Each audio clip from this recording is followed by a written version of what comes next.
Hey guys. Hey guys, what's going on? Just wanted to give an update. Had my first major F up, my last acting class. So we had to do cold reading, and basically that's when they give you a script pretty much on the spot, and you don't have any time really to rehearse it. You don't know things about it, and you just have to read it in a scene, like right there on the spot. So, I couldn't get my head into it. I was scattered. I was messing up the lines, and we're doing this in front of everybody in the class. So it was pretty embarrassing, and I kept having to, restart and losing my place and all this stuff. It was a mess, and I was really upset about it. I was really down in the dumps, and the thing about it, it's not so much that I messed up. I mean, we all fuck up from time to time, right?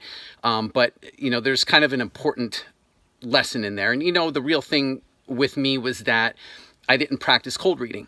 I was busy practicing my other scene, and I knew we're supposed to practice cold reading and make time for it, and I kept avoiding it. I kept putting it off, saying I'll do it tomorrow, I'll do it later, this other thing's more important, and I didn't practice it, and I didn't know that we were going to do it in class that night. So when we did, it's basically like calling me out on my shit, right? And right in front of everybody. So it was obvious that I wasn't doing the work. And I think it's important because it's something that a lot of times we do.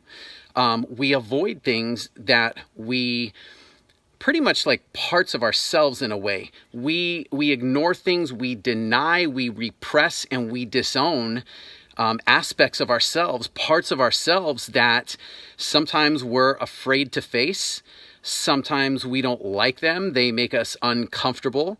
There's things like fear, right? Situations and things that make us afraid, and we avoid it like the plague, right? Or parts of ourselves that make us afraid. We're afraid to face. Things like, love and relationships, loving somebody, or accepting love, being able to receive love, loving yourself. These are the types of things, right? Relationships, and, on and on it goes. And I think that that's an important thing to look at, because here's the reason why. A lot of times when we feel unhappy and unfulfilled, we tend to, it's easy, I'll say, to think that the thing that we need is somebody else, right? So if I don't feel love in my relationship or just in my own life, a lot of times it's easy to go and think I need to find that person to make me feel loved, right? Or happiness. If we don't feel happiness, we think that happiness is somewhere out there. We have to go seek it, right? And the thing is that, at least the way that I've learned it, is that you'll never find happiness, you'll never find fulfillment looking in other places, right? You'll never find it until you own those parts of yourself that you've disowned, that you've ignored, denied, or repressed. Because they're parts of you, right? They're parts of you that when you put it all together, they make you complete. Right? But when we look for that sense of completeness, somebody to complete us, or something to make us feel whole and complete, to make us feel like we're good enough, to make us feel like we deserve love. And we're so busy looking everywhere else while we are disowning the parts of ourselves that we need in order to feel that. So, and that's kind of the big thing is we have to take ownership of our own stuff.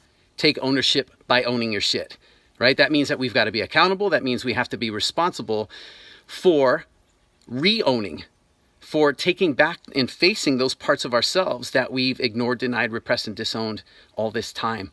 That's the only way. Because once you can do that and you start reintegrating, those are like parts of yourself, parts of your soul that have been kind of chipped away and fragmented and lost. But as you reclaim those, you start to feel like you're healing.